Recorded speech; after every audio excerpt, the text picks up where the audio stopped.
Management, Engineering and Information Technology, Health Sciences, Nursing and Health, and the Graduate School of Management. In a few minutes, the graduation ceremony will commence. The procession of staff and dais parties will enter.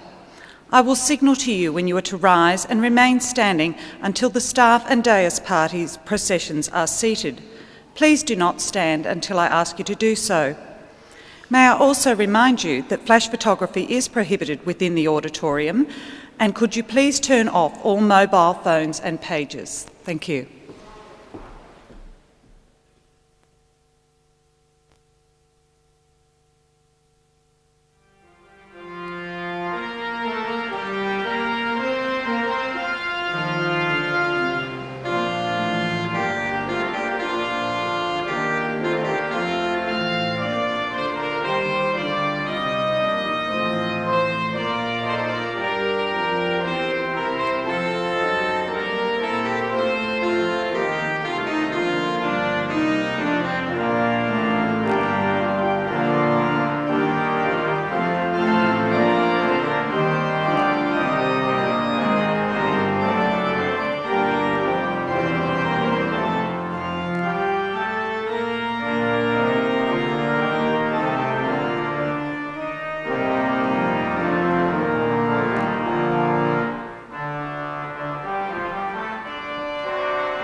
Ladies and gentlemen, the Chancellor, Ms. Lenine Ford, will now address us.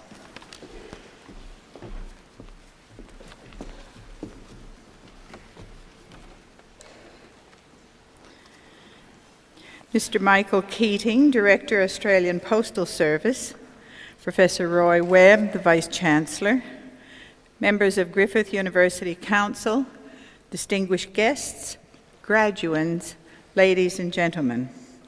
It is customary for Griffith University and its guests to gather as a body for the conferral of academic awards on its graduates. On behalf of the Council of the University, I extend a very warm welcome to everyone present for this graduation ceremony. This occasion holds special significance for our graduates. Today, in the presence of family, friends, and the entire university community, your dedication and hard work are recognized and rewarded. I extend a special welcome to Mr. Michael Keating, the Director of the Australian Postal Service. He will receive the honorary degree, Doctor of the University, and we look forward to his occasional address later in the proceedings.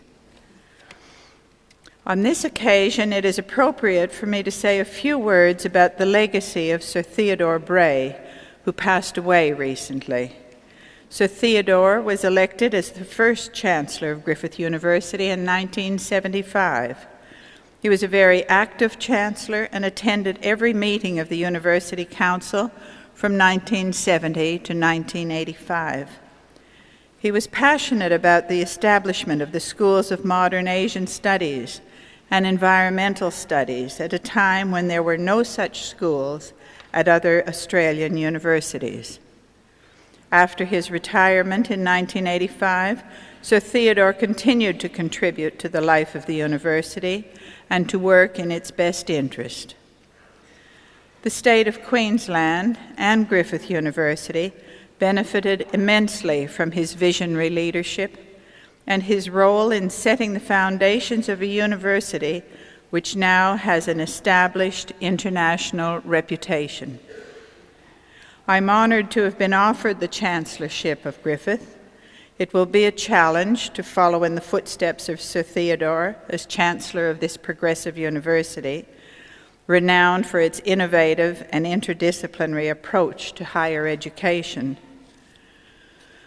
The breadth and diversity of its teaching and research covers the spectrum of human endeavour. Tonight's students graduating from the Faculties of Commerce and Management, Engineering and Information Technology, the Graduate School of Management, Health Sciences, and Nursing and Health will, I am sure, make valuable contributions in all of these important fields. Griffith is one of the largest multi-campus universities in Australia. It is formed by an integrated network of campuses stretching from Southport on the Gold Coast to South Bank on the Brisbane River. From these campuses, Griffith serves the higher education needs of its students and its related communities in the Brisbane, Logan, and Gold Coast region, as well as nationally and internationally. The university's commitment to the pursuit of excellence in teaching, research, and community service is embedded in its forward-looking approach that combines the best of university traditions and values with innovation. The hallmark of Griffith's activities is the bringing together of disciplines in the development of courses and research activities that meet the changing needs of society. Its activities are informed by the university's close links with business and the community. Griffith is widely recognized for its commitment to equity and access and to community service. It has an international approach to education and one of the most extensive networks of international linkages in Australia. The university's international student population is the largest in Queensland. Griffith also seeks to inculcate an international outlook in its Australian students, who are encouraged to study overseas. In 1999, 80 Griffith students attended institutions overseas under the university's scholarship and exchange programs. A further 70 students will avail themselves of these opportunities this year. Now that your studies are completed, you're entering a new and exciting phase. You are joining an elite group. Approximately only 12% of the Australian population aged 15 to 64 possess tertiary qualifications. Consequently, you should enjoy better employment prospects and higher salary levels than the less qualified sections of our community.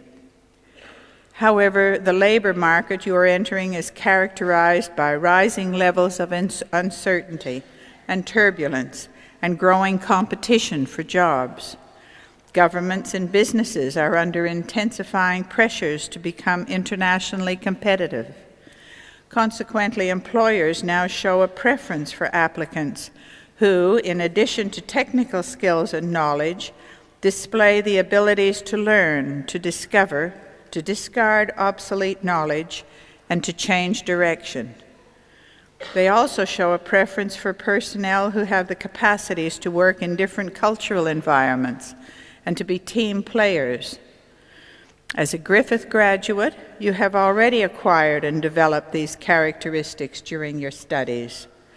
They will hold you in good stead as you pursue your professional and personal ambitions.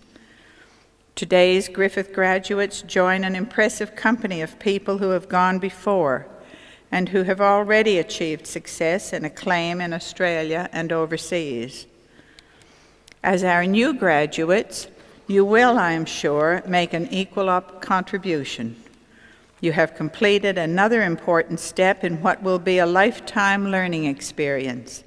You've demonstrated a command of the knowledge and skills necessary for your chosen field of endeavour, as well as a willingness to persist with the level of discipline needed for high achievement in any field. As we continue with this evening's proceedings, I express warm congratulations to each of you and extend to you our best wishes for your lives ahead. I now call on the deans to present the graduates from their respective faculties who are to receive their awards at this ceremony.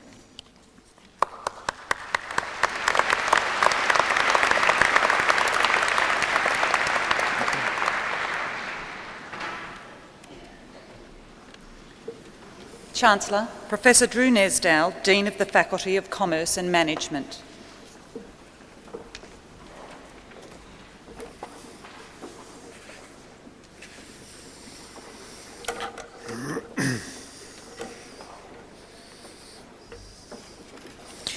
Chancellor, I present graduates from the Faculty of Commerce who have been granted the following awards. Bachelor of Arts in Leisure Management, Kelly Dunbar.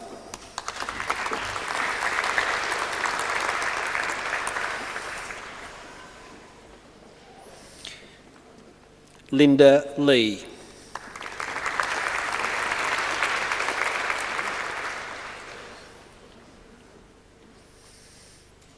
DM Tran.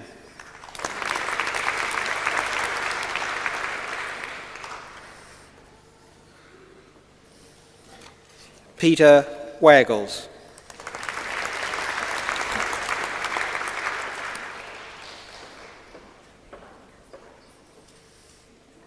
Kusei Ali.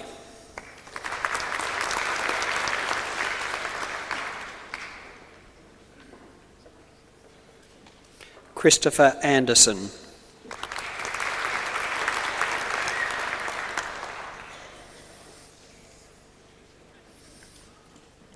Debbie Anderson.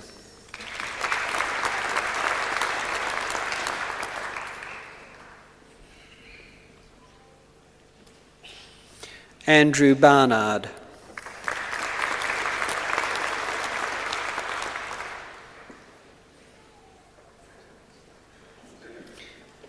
David Bennett.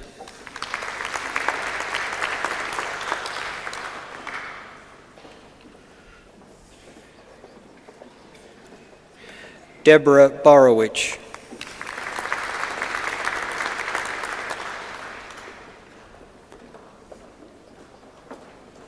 Martin Briers.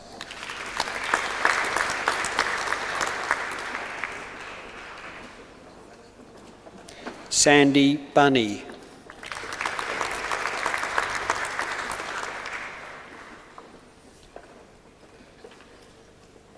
Craig Campbell.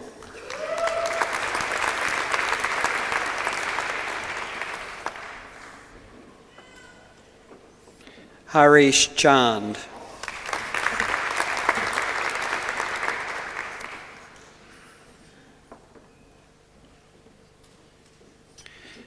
Pei-Shi Chang.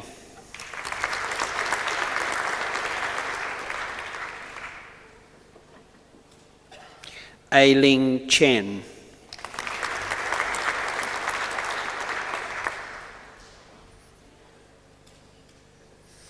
Edwin Chen.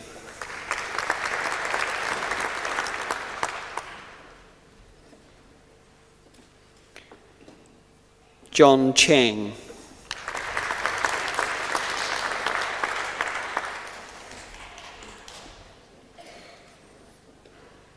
Huey Fan Chong.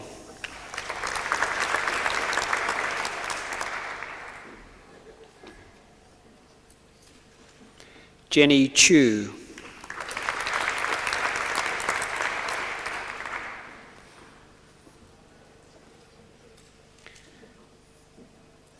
Chi Ling Chong.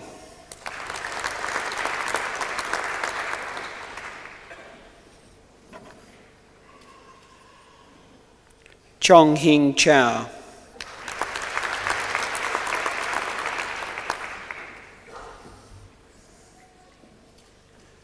Christian.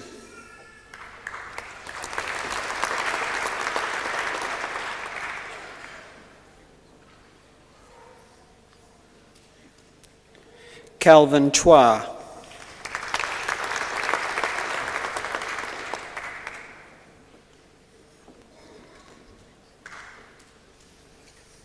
Candy Chung.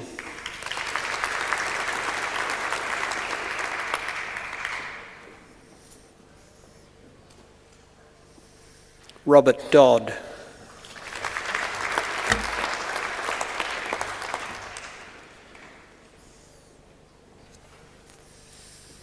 Amela Zidic.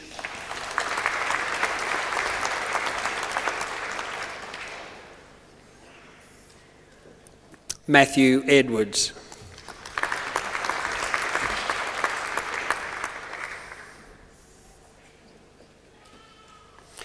Magnus Einarsson.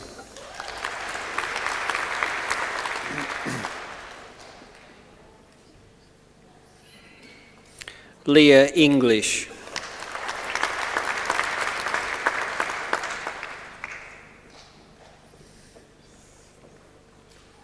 Ian Evans.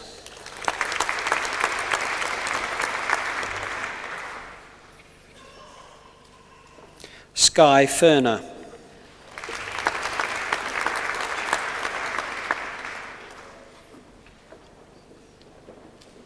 Hong Fu Chang.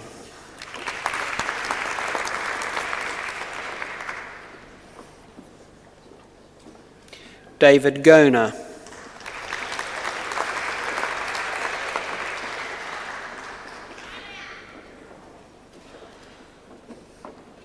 Chi Ming Go.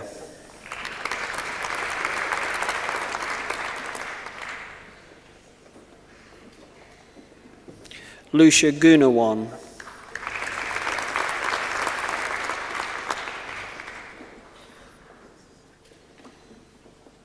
Gavin Hall.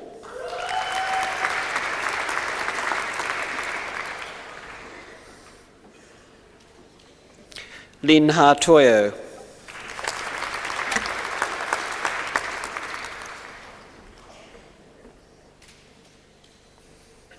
Lila Haroon.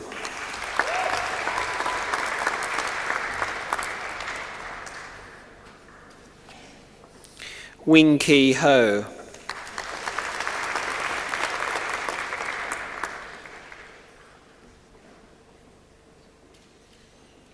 Jennifer Horsey.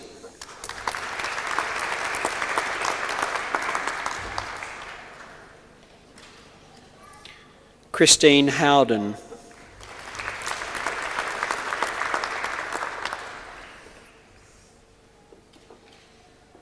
Sean Hu.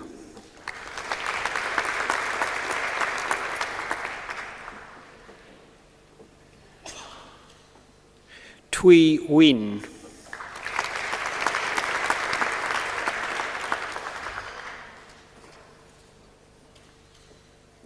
Ewen Jin.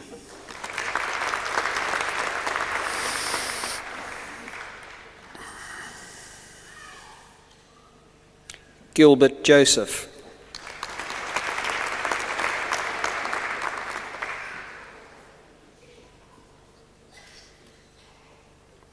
Aya Kambayashi.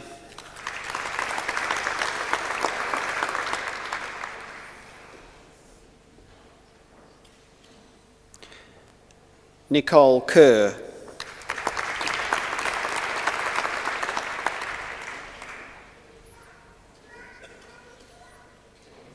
Evelyn Koo.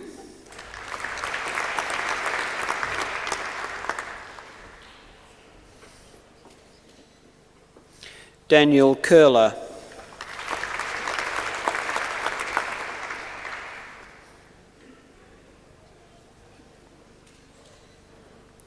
Sue Kian Kok.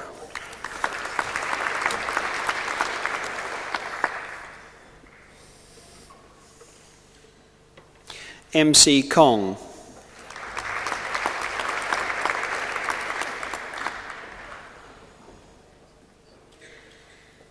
Debbie Crail.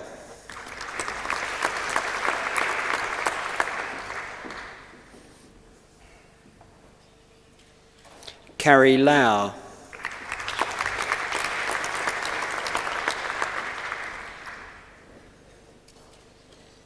Eddie Leong.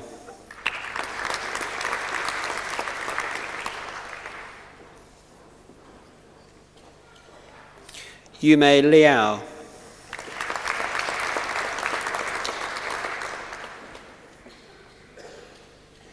Celeste Lim.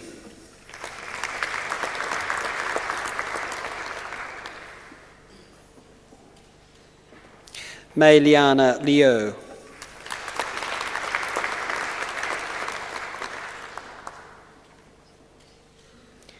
Michelle Little.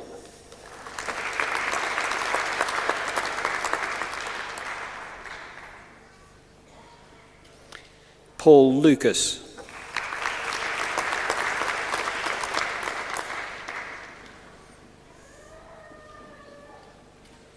Cheryl McIntosh.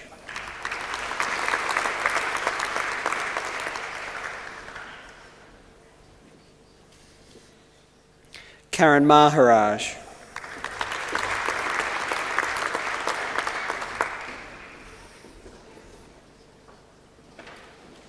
Marie Manoilov.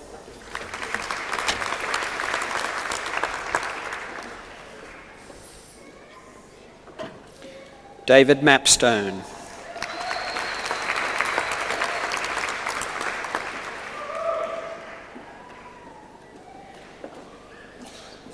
Sheena McConville.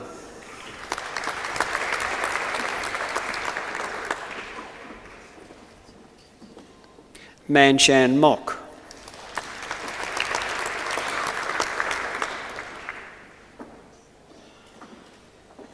Anthony Morell.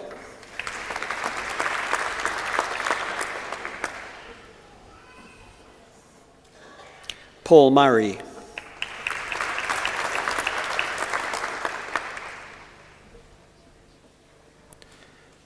Susan Napper.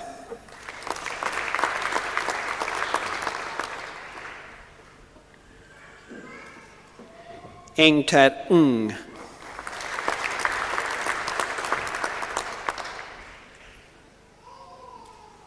Chelsea Nolasco.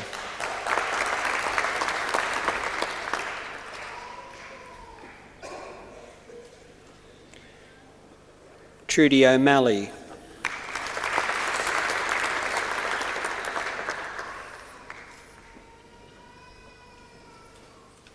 Carl Pacuza.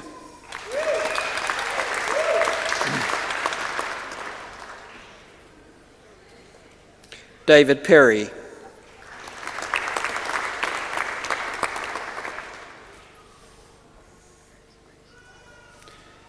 Michael Petrovic.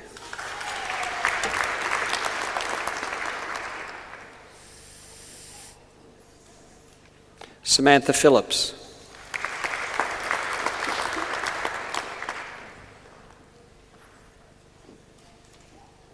Vanessa Pooley.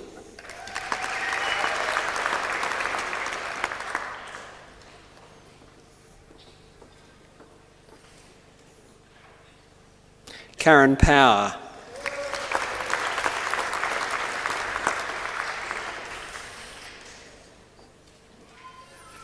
Kim Rice.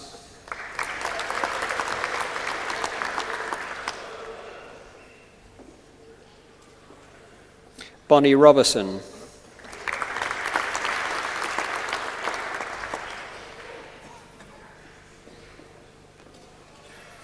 Alison Rossiter.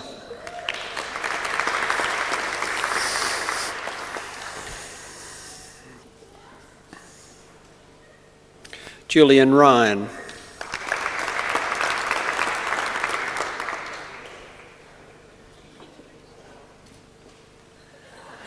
Shizuka Sakamoto.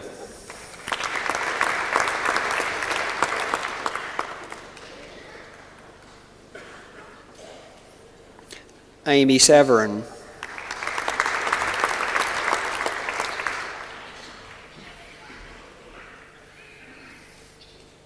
Priscilla Short.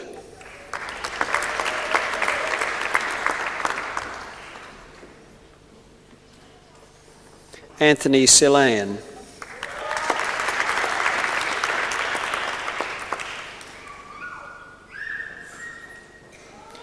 Ka Ming Sin.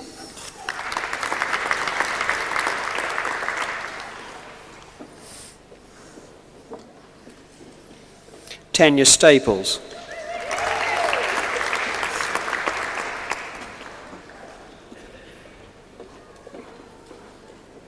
Louise Steed.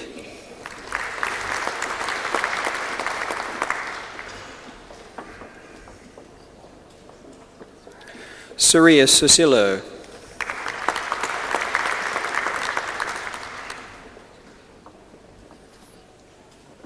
Chai Ling Tan.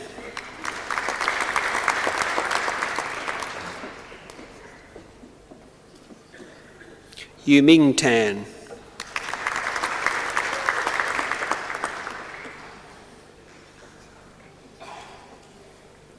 Matthew Tappenden.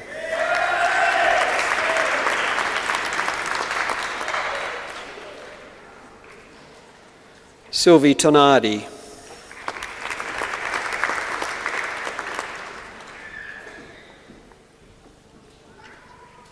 Fiona Tipping.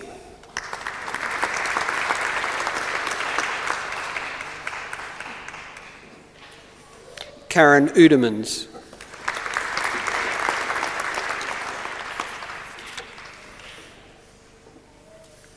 George Vassalou.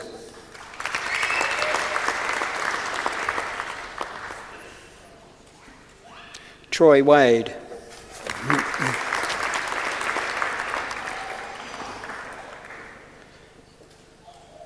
Chai Yi Wang.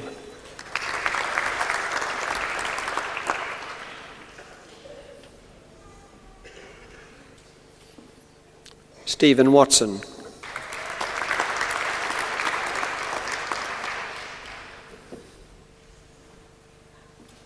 Sonia Way.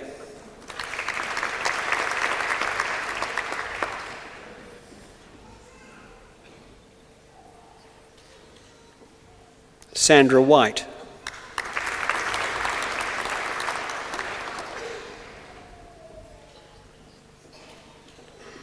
Adrianto Willico.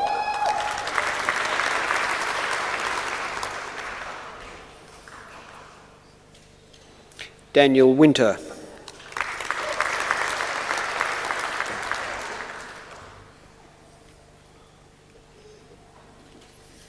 Nathan Winter.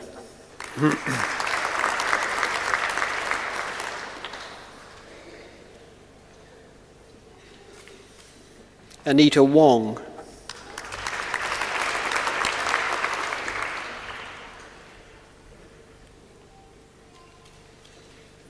Sherman Yeh.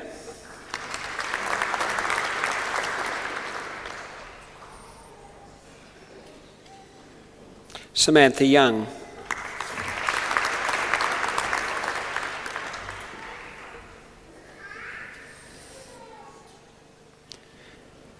Bachelor of Commerce in Banking, Finance and Risk Management, Gary Bowden.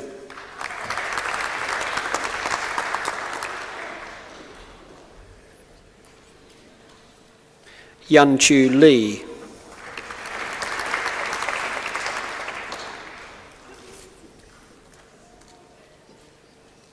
Jenny Lim.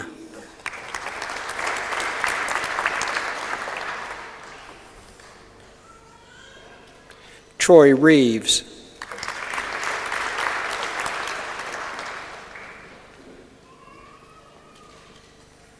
Brendan Waller.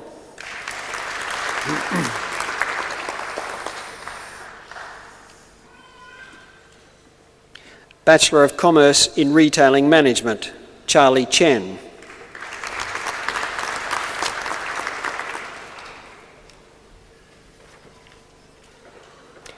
Cheryl Chick.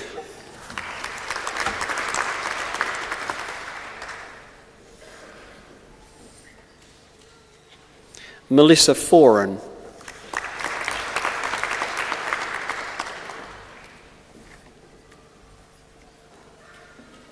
Bruce McIntyre.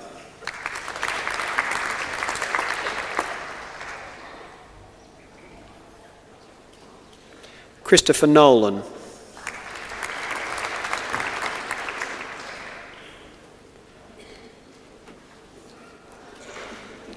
Suwarno Sawanto.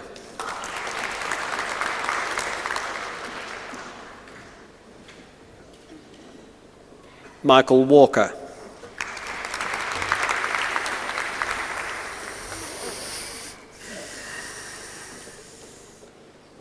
Bachelor of Commerce and Bachelor of Science, Matthew Goff.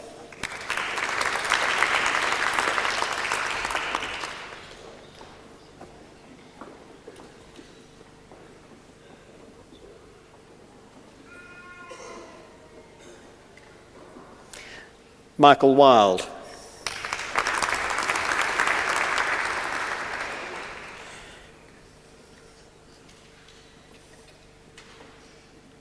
Graduate Certificate in Human Resource Management, Megan Brandle.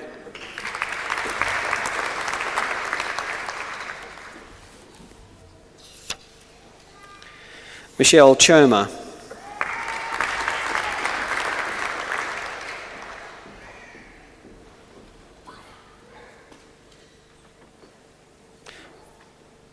John Rodriguez.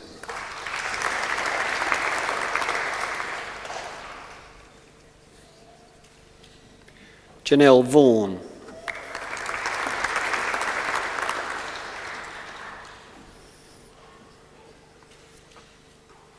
Graduate Diploma of Business Computing and Information Systems, Uma Anis.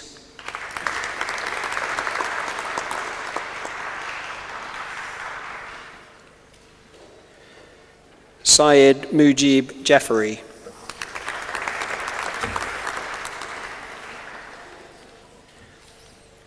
Vishal Mehta.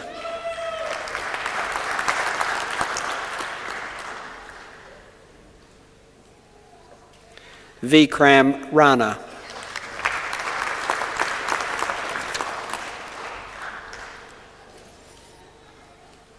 Graduate Diploma of Human Resource Management and Industrial Relations, Saskia Hobbs.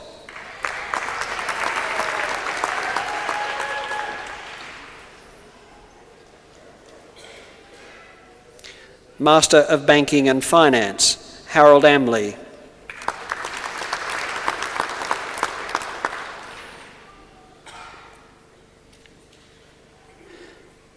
Lars Halver Bjelland.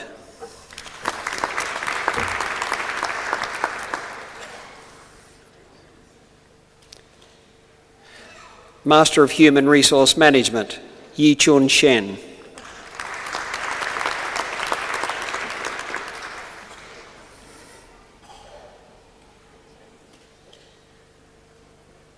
Master of Information Systems, Bosco Chung.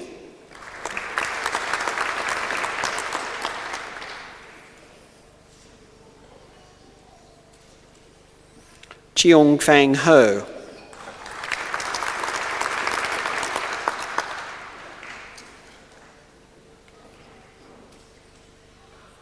Peggy Lee.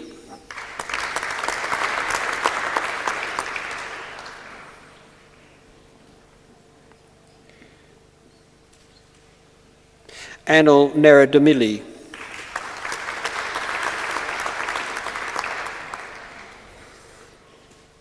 Satinder Singh.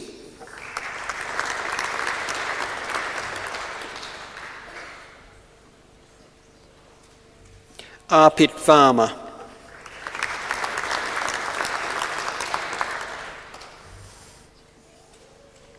Kerry Yip.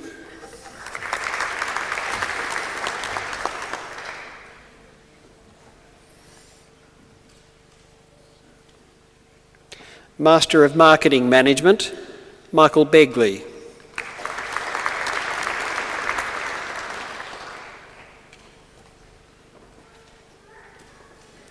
Darren Bekersma.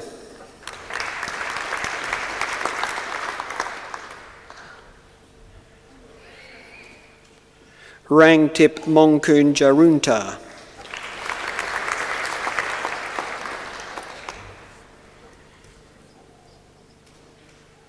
Supliya Sanjip Pakti.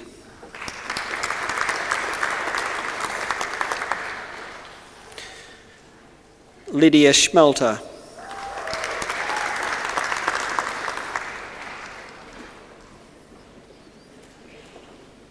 Robert Schmid.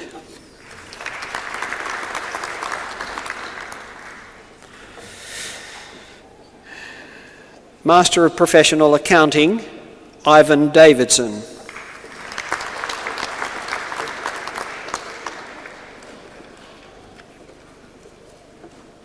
Robin Elledge.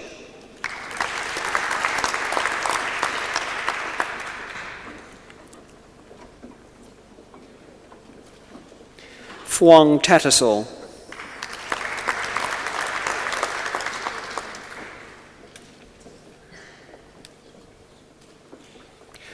Robert Thornthwaite.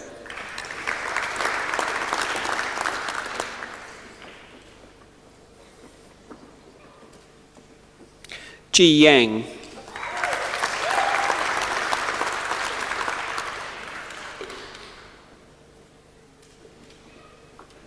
Melanie Zander Jenkins.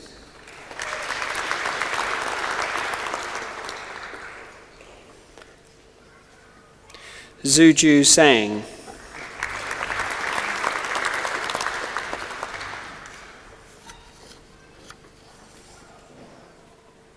Ziong Zhang.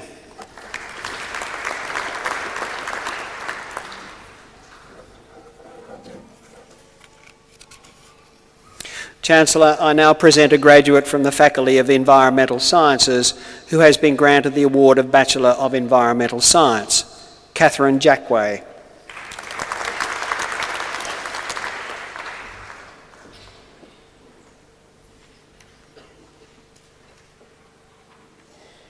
Chancellor, I now present a graduate from the Faculty of International Business and Politics who has been granted the award of Bachelor of Arts in Asian and International Studies, Melanie Whittaker.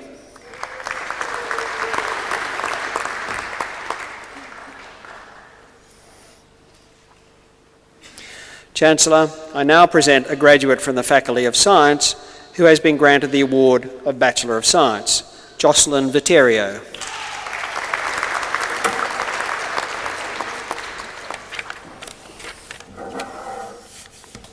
Chancellor, that concludes the presentation of graduates.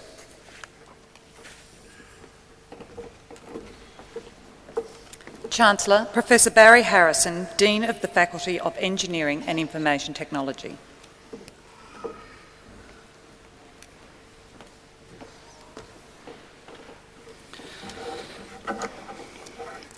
Chancellor, I present graduates from the Faculty of Engineering and Information Technology who have been granted the following awards. Bachelor of Engineering in Microelectronic Engineering, Tibor Ban.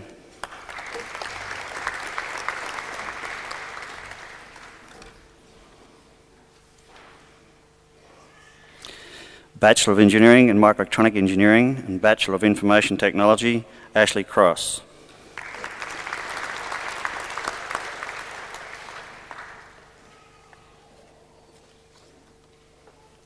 Andre Messerschmidt.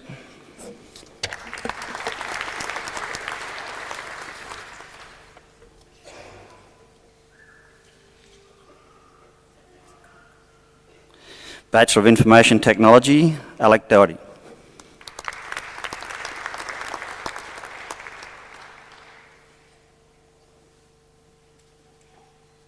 Gareth February.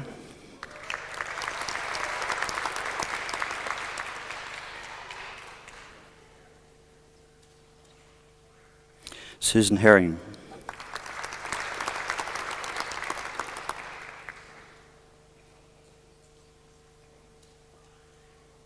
Ming Lee.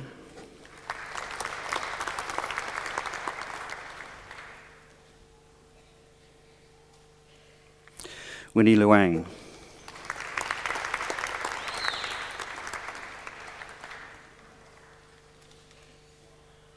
Kurt Maley.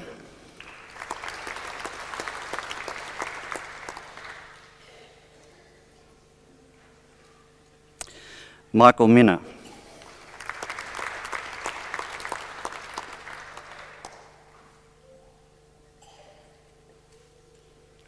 Thegan Moodley.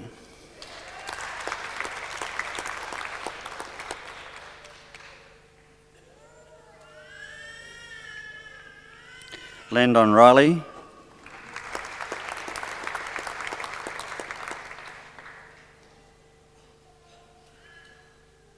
Eva Tang.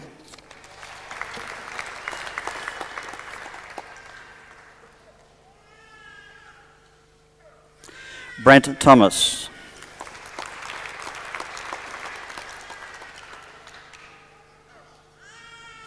David Tuso.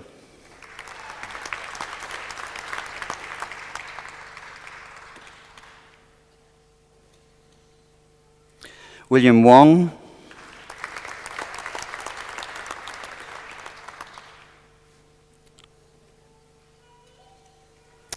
Bachelor of Information Technology with Advanced Studies, Aaron Beverley.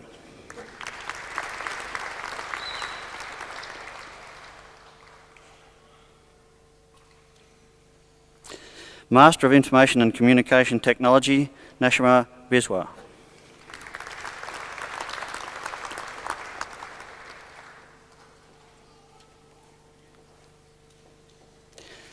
Lan Shi.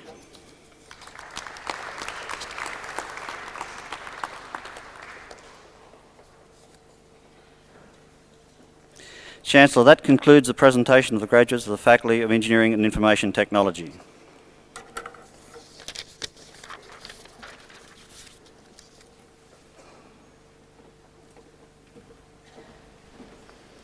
Chancellor, Professor Roger Willis, Dean of the Faculty of Health Sciences.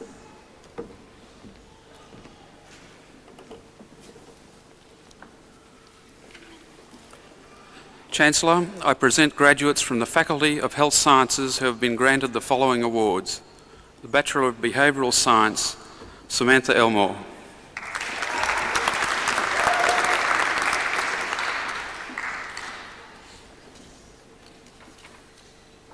Ryan Foster.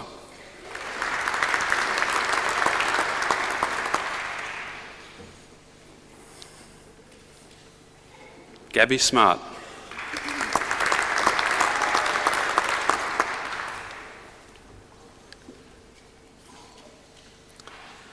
The Bachelor of Psychology with Second Class Honours, Division B, Jamie Neerlich.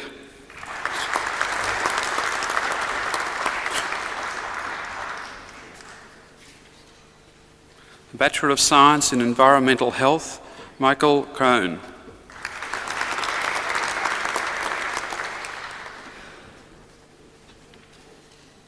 The Master of Clinical Psychology, Catherine Costanzo.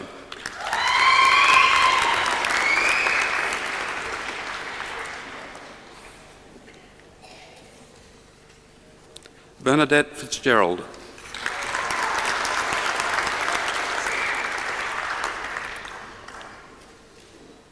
The Master of Human Services, Julian Glassock.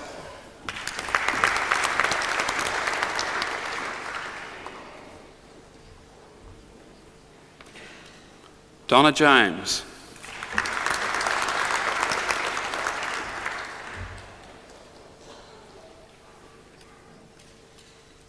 Andrea Roberts.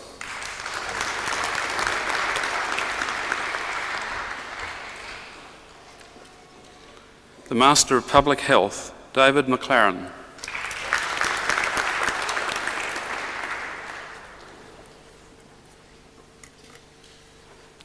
Chancellor, that concludes the presentation of graduates from the Faculty of Health Sciences.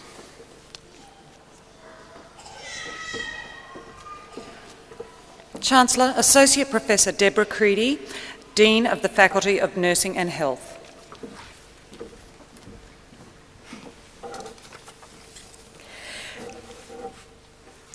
Chancellor, I present graduates from the Faculty of Nursing and Health who have been granted the following awards. Bachelor of Nursing, Katie Dowling.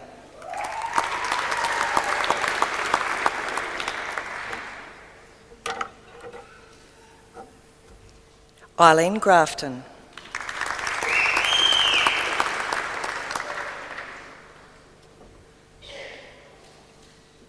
Satomi Mizuna.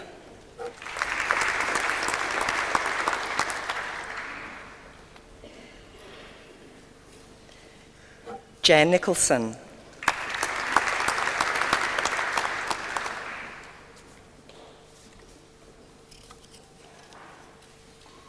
Carolina Reeves.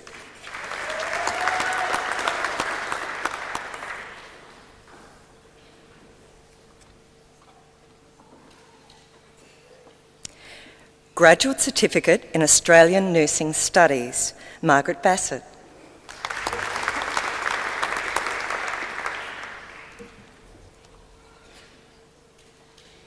Sharon Borgard.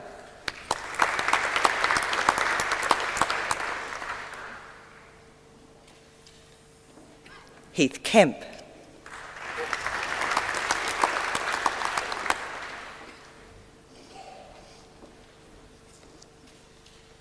Shihoko McLennan.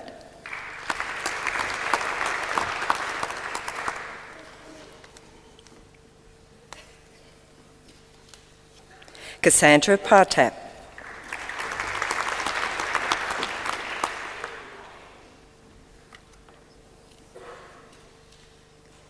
Manuela Shinkenko.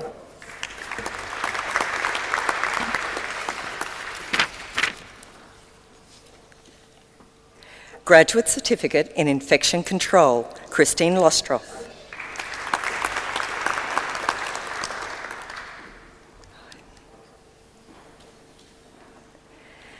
Master of Mental Health Nursing, Linda Ryan.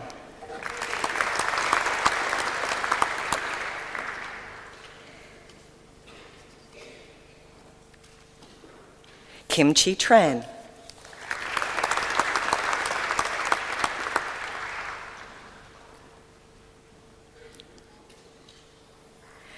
Master of Midwifery, Leipulka Matareke.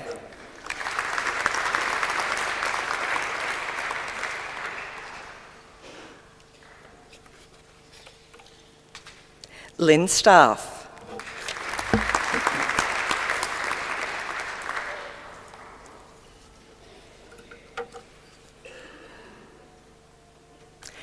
Chancellor, that concludes the presentation of graduates from the Faculty of Nursing and Health.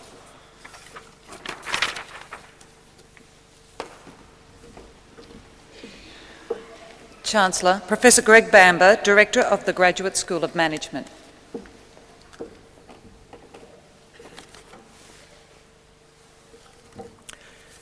Chancellor, I present graduates from the Graduate School of Management who have been granted the following awards.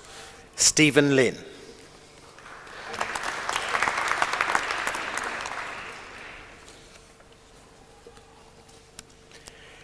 Lynn Luxford.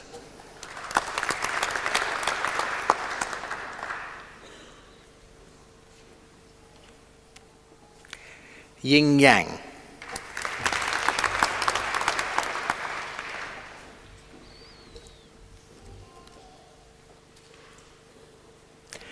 The Graduate Diploma of Business Administration, Deborah Hughes.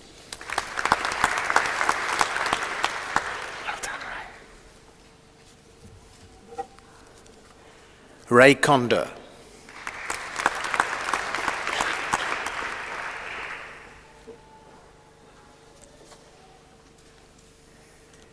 Miki Faliando.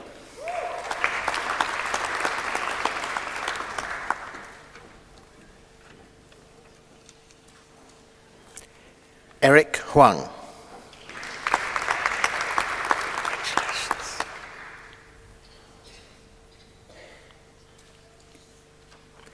Chris Kane.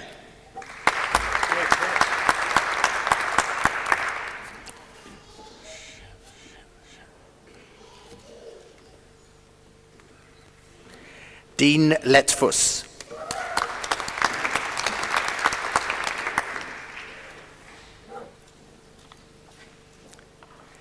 Shell Lim.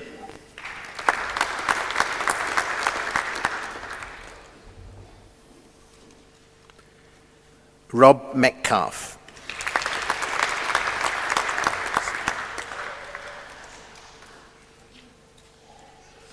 Sumia Sarkar.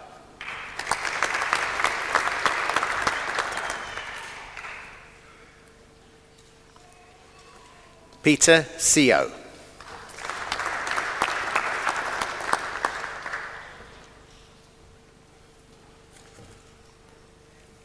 Lucille Wong.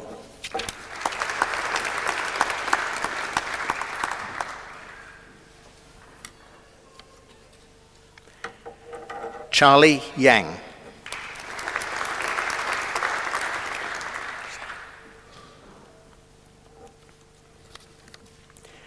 Min Zhang.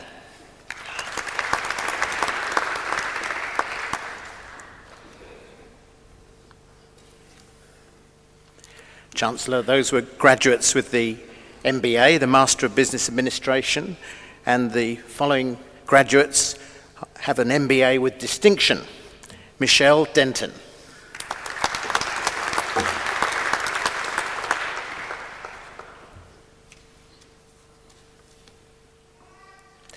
David Graham.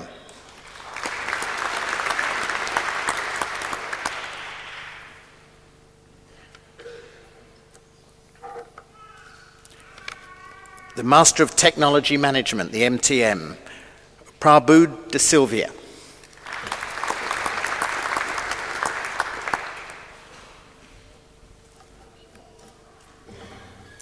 Raphael Gretina.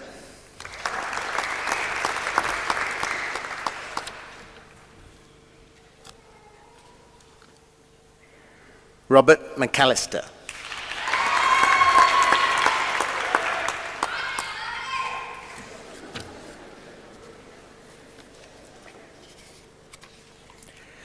Ross Stenhouse.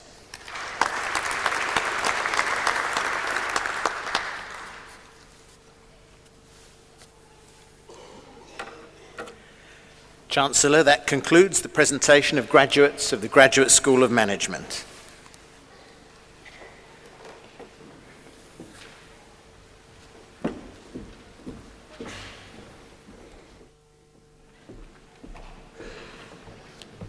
Ladies and gentlemen, I have been asked to remind you that flash photography and video photography is prohibited within the auditorium.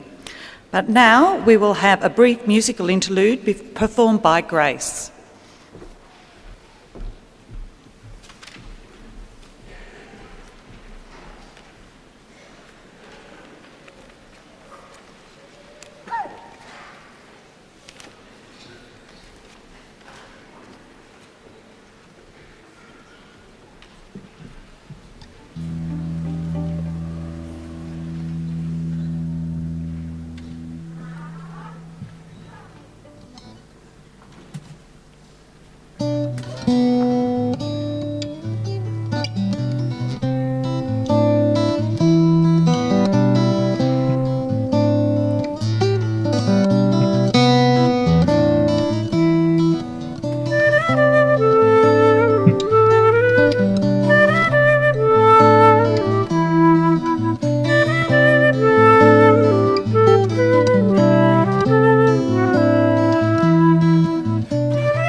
Well, good evening. We are Grace, and thanks for letting us be a part of your show.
Chancellor, Professor Dennis Lincoln, Deputy Vice-Chancellor Research, will now present candidates for the award of Doctor of Philosophy. This will be followed by the presentation of the award of Doctor of Letters.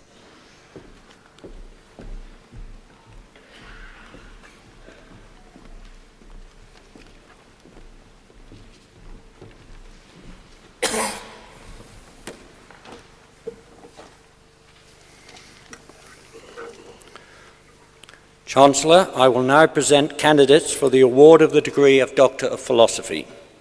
Tonight, the University is proud to honour graduates who have satisfied the rigorous criteria for the award of the degree of Doctor of Philosophy. Chancellor, the following graduates have been granted the degree of Doctor of Philosophy taken in the Faculty of Commerce and Management. Dr. Kuhlmann examined whether self-determination and control of leisure reduced the impact of stress on health. Chancellor, I present Dr. Dennis Joseph Kuhlmann.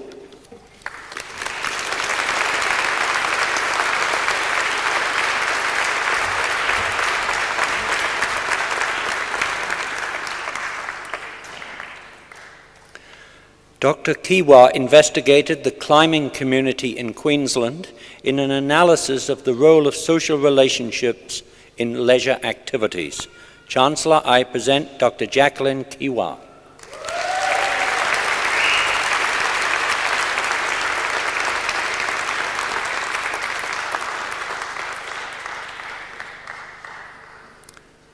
Dr. Sheehan's thesis explored people's experiences of learning and facilitation using facilitation skills in management. Chancellor, I present Dr. Michael James Sheehan.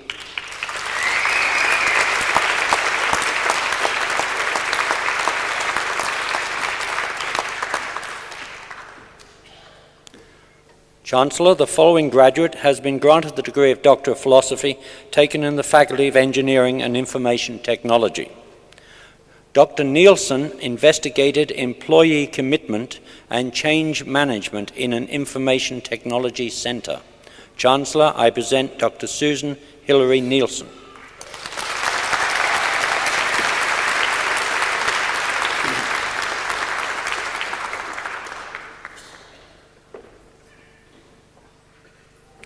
Chancellor, the following graduate has been granted the degree of Doctor of Philosophy taken in the Faculty of Health Sciences. Dr. Fraser explored the ways in which home visiting programs enabled at-risk groups to successfully adapt to their parenting roles. Chancellor, I present Dr. Jennifer Ann Fraser.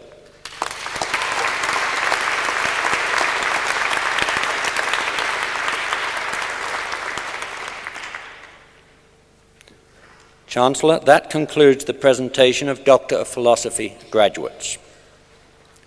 Chancellor, the Council of the University has resolved to award the degree of Doctor of Letters to Professor Patrick Weller. Chancellor, the degree of Doctor of Letters is awarded for original and sustained scholarship, adding to the knowledge and understanding of any branch of learning with which the University is concerned. Professor Patrick Weller is recognised both nationally and internationally as a leading scholar on the workings of Australian government.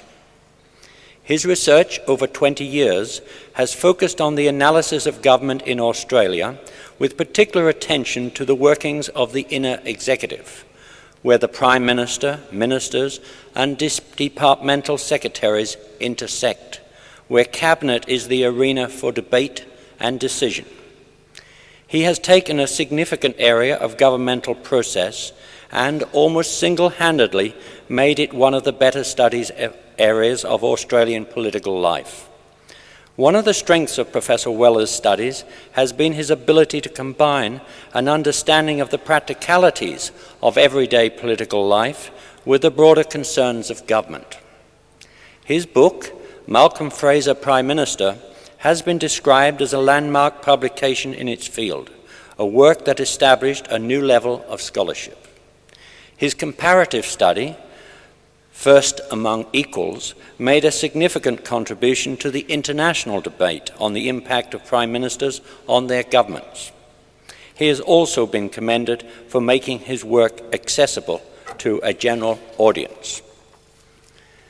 The eminent panel of examiners that reviewed the 6 books that Professor Weller presented for consideration for this higher doctorate described his work as being of distinguished merit, adding significantly to the knowledge and understanding of executive government in Australia and in other liberal democracies. Chancellor, it is with great pleasure that I present Professor Patrick Weller for admission to the degree of Doctor of Letters.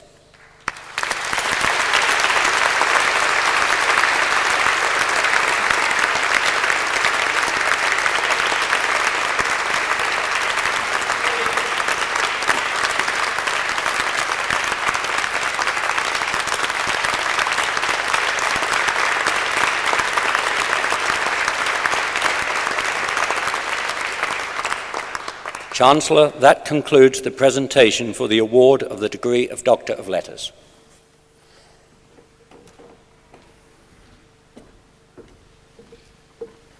Chancellor, Professor Roy Webb, Vice-Chancellor, will now present the Medal for Outstanding Service.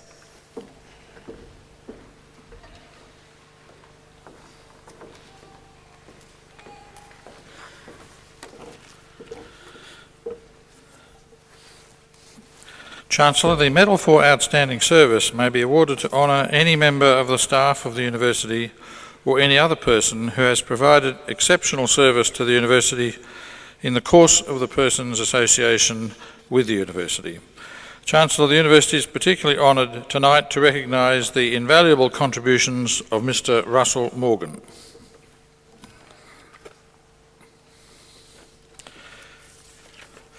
Mr. Morgan has provided distinguished service to the University by chairing the School of Microelectronic Engineering Advisory Committee for the past 5 years. The committee was established in 1989 to advise the University on the structure and content of microelectronic engineering courses and consists of representatives from both industry and the University. In his role as chair of the advisory committee, Mr. Morgan has provided strong leadership which has contributed significantly to the ongoing development of the school, particularly its development of unique and highly successful degree programs. Mr. Morgan's active role in student education has been deeply appreciated by the school. As a regular guest lecturer in the area of design for manufacturing, he has enriched the learning experiences of students with his expertise and practical knowledge. He has also provided an invaluable industry perspective in the assessment of student projects. Mr. Morgan has also contributed actively to the success of initiatives such as the Industrial Affiliates Program, an innovative cooperative education program designed to foster collaboration between industry and academia. The University Council resolved to award the Medal for Outstanding Service to Russell Morgan in recognition of his generous voluntary service to the University over an extended period of time. Chancellor, I present to you Russell Morgan for the award of the Medal for Outstanding Service.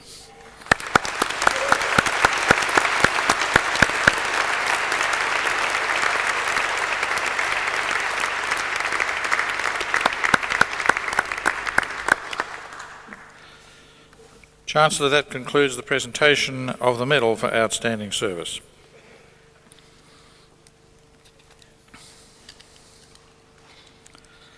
Professor Webb, with the authority of the Council, I shall now confer the degree of Doctor of the University. I call on you as Vice-Chancellor to read the citation. Chancellor, the Council of the University has resolved to award the degree of Doctor of the University to Dr. Michael Keating.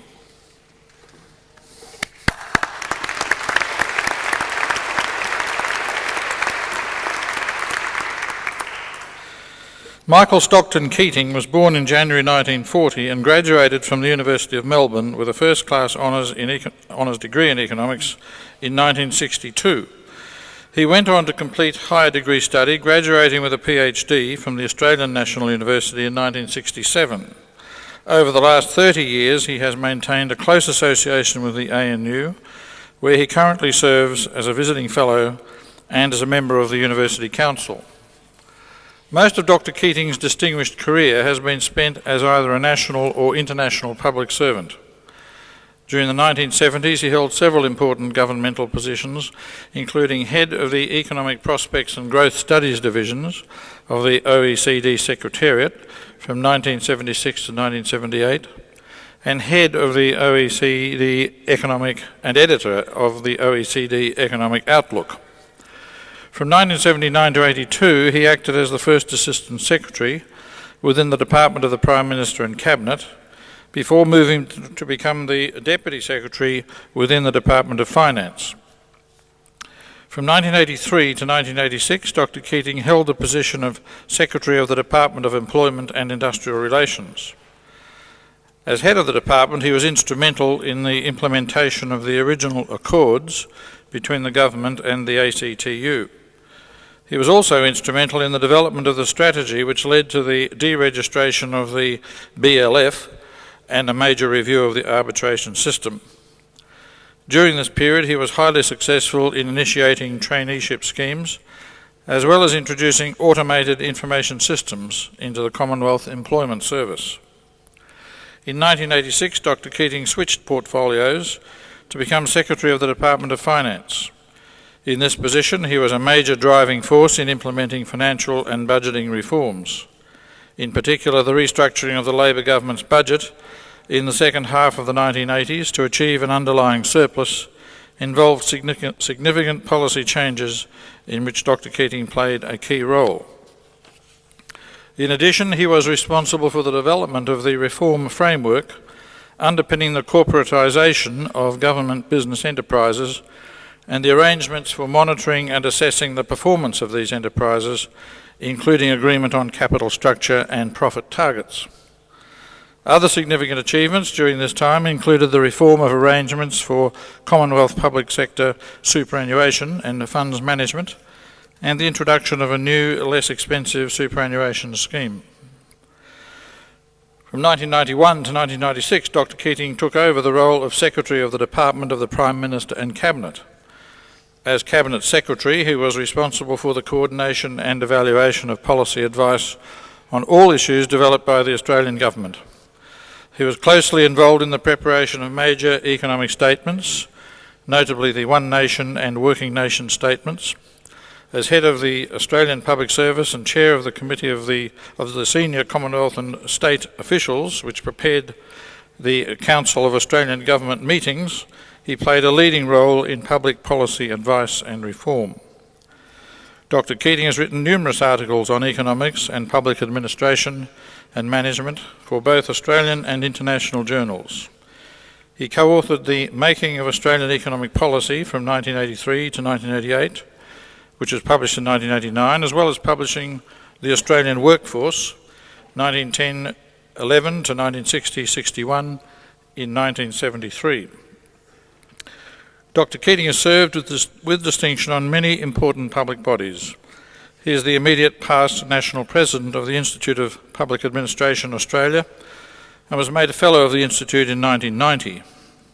He is a past President of the Canberra branch of the Economic Society and served on the Society's National Executive as Honorary Treasurer from 1990 to 1992. He is currently a Director of Australia Post and Fujitsu Australia. As an adjunct professor with Griffith University, Dr. Keating has been an active contributor to the work of the university, particularly in his role as a member of the advisory board of the Faculty of International Business and Politics and of the Key Centre for Ethics, Law, Justice and Governance. He has also made a number of significant contributions to the research work of the Centre for Australian Public Sector Management. Public Sector Management, that should read.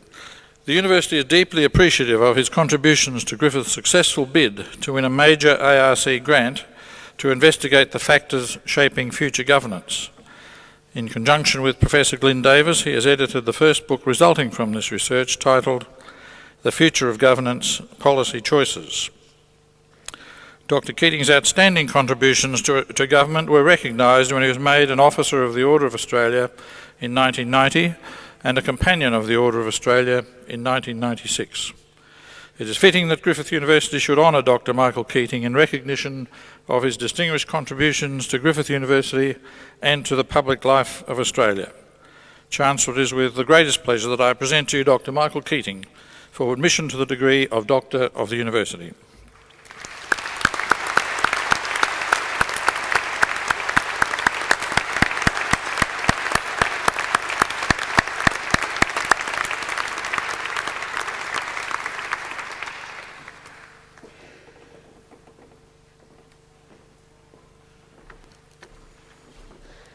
I now call upon Dr. Keating, Doctor of the University, to deliver the occasional address.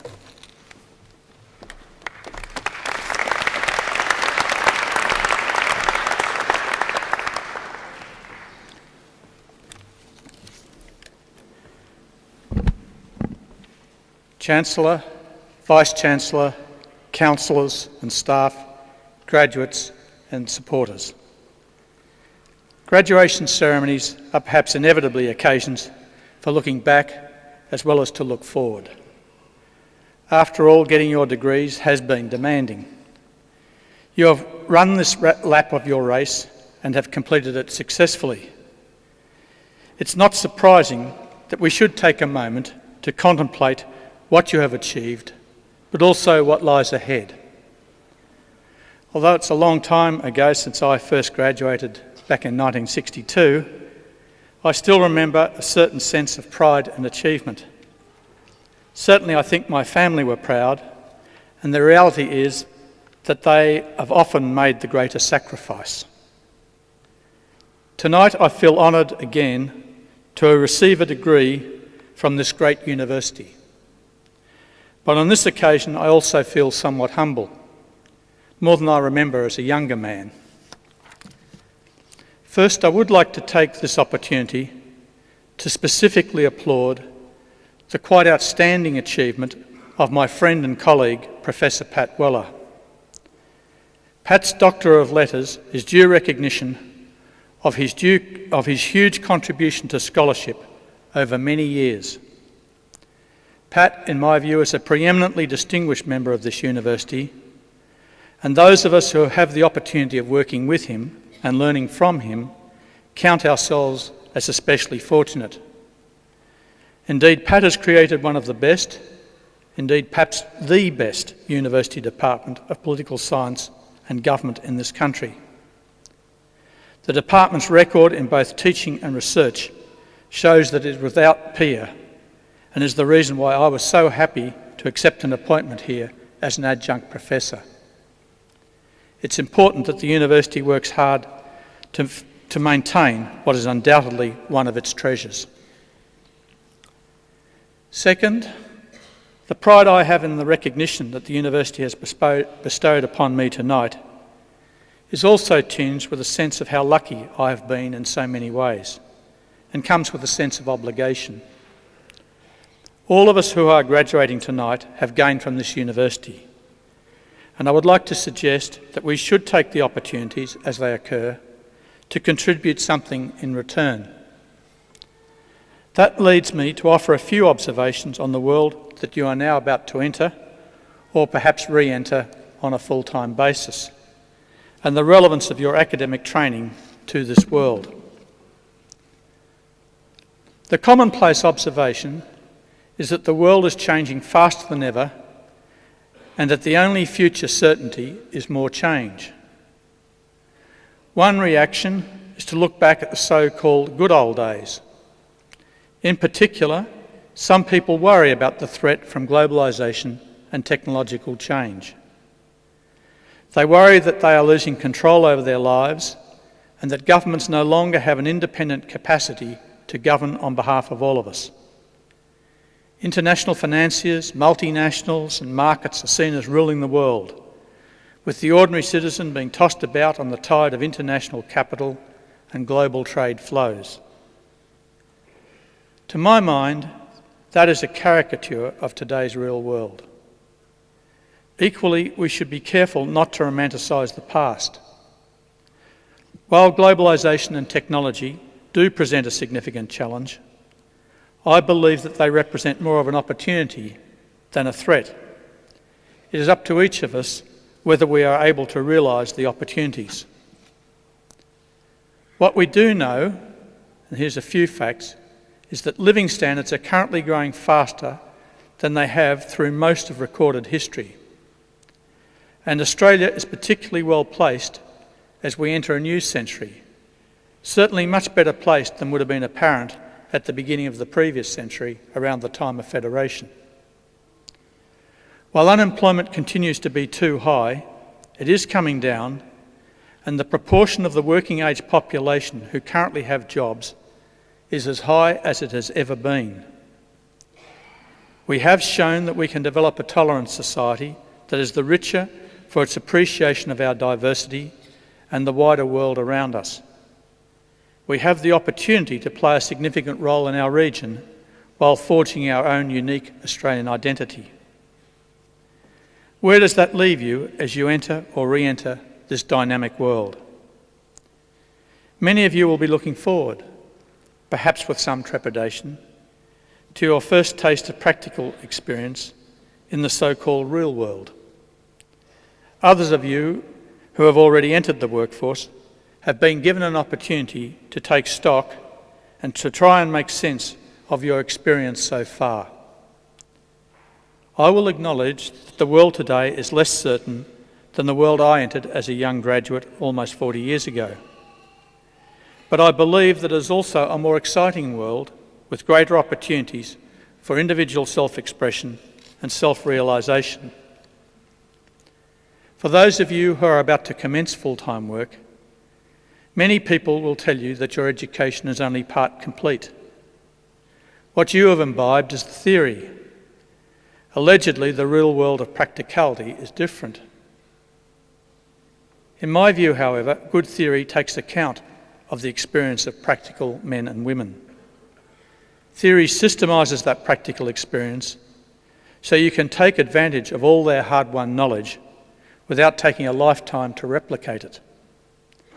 A good understanding of theory will stand you in good stead, provided you are prepared to use it as a basis to further build on. Your life in front of you should be viewed as a voyage of discovery, and none of us ever complete that voyage. In the world that you are entering, there is, however, one clear difference from the world that my generation thought it was entering when I first graduated. Whatever the truth of the matter then, it was widely assumed that my generation would work in much the same industry or profession throughout our working lives. Often it was the same industry or profession as our fathers had been working in. Today, the one certainty that I would like to emphasise is that you are no longer likely to have a job that lasts for life. Where you are most fortunate is that your university education has set you up relatively well to be able to handle the changing demands that will be made upon you. At the beginning, your job-specific training in, say, nursing, accountancy, or engineering and information technology will probably seem the most relevant part of your experience at university. Even with these job-specific skills, however, you will find that there are things that you don't know, if only because different people and organisations have their own unique and detailed ways of carrying out the standard procedures that you have learnt at the university. But what is most important about your university education is that whatever your profession, you will have been taught certain basic skills that will enable you to continue learning, to absorb new ideas and technologies, and to adapt. Most importantly, you should now be able to express yourself and your ideas. All of you should be able to think and reason clearly, even though you may have developed your analytical and cognitive capacities while studying different subjects and disciplines. And by studying together with other students, you should be able to work in teams and be developing the interpersonal skills that are vital in the so-called real world of work. I believe that these generic skills that are common to all forms of university education are the basis for your future success. For example, as the Vice-Chancellor read out, I once headed a major government department that had a reputation for only employing economists and accountants. But in my experience, a first-class graduate from the arts or the humanities faculties was better than a third-class economist. The reason is that the job-specific skills are usually not all that important. They are often ephemeral and are not readily transferable, so they can usually be best learnt on the job. By comparison, The capacity to reason, explain and relate to other people is of enduring importance. It is the development of these generic capabilities that can provide the foundation for what will necessarily be a process of lifelong learning and retraining. Most importantly, it is these capabilities that will help you adapt to the changes and challenges that lie ahead. One other aspect of today's world that I would like to comment on is the nature of our society and how each of us as individuals relates to our society. About the time I first graduated, President Kennedy asked Americans to think not what they could do for themselves, but what they could do for their country. That struck a chord with many people. Does it have the same resonance today? One change I have observed is that the apparent triumph of neoliberal philosophy has led to much more emphasis on the individual and the rights of the individual relative to society. Indeed, at one point in the 1980s, the then British Prime Minister, Mrs. Thatcher, declaimed that there is no such thing as society, only individuals.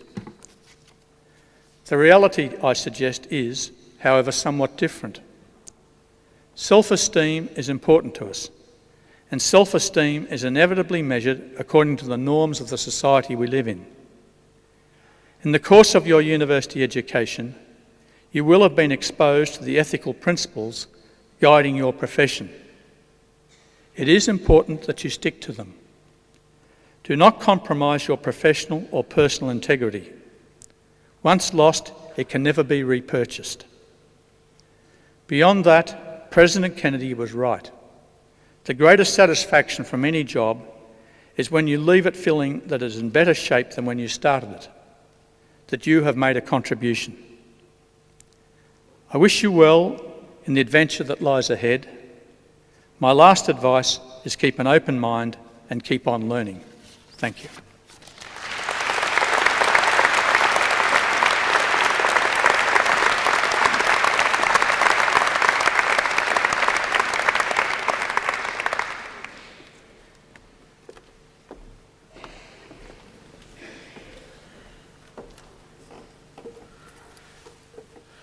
Chancellor, on behalf of everyone gathered here this evening, and particularly on behalf of our graduates, it's my pleasure to offer a few words of thanks to our guest speaker for his advice to us all, and again, particularly to our graduates.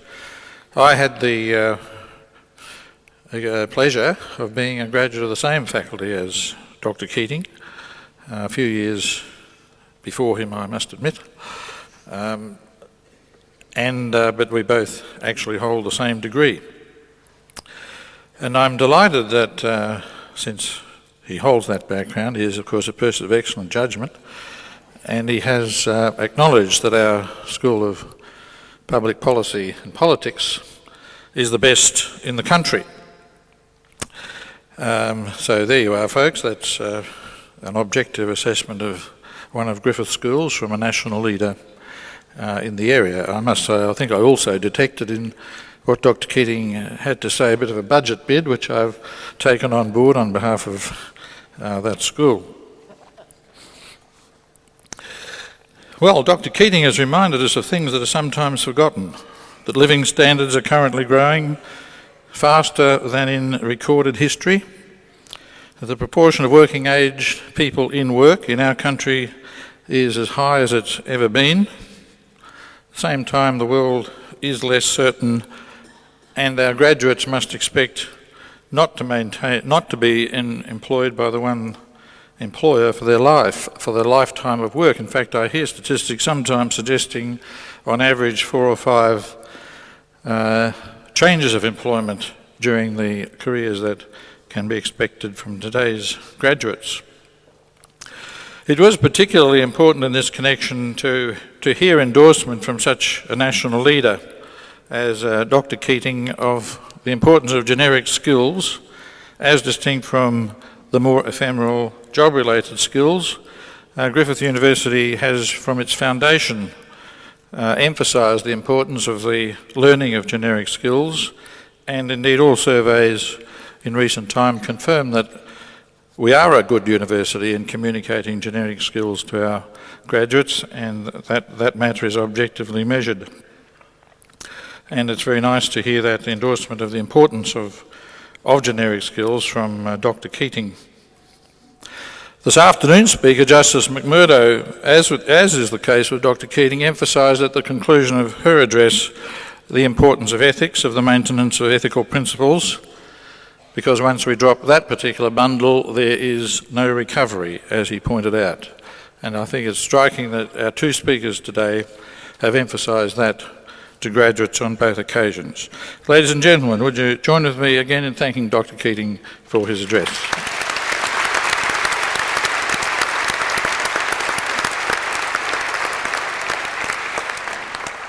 May I pass on my personal congratulations to all our graduates, to wish them well in their careers, and to ask them to join the Alumni Association of Griffith University and stay with us. Thank you very much.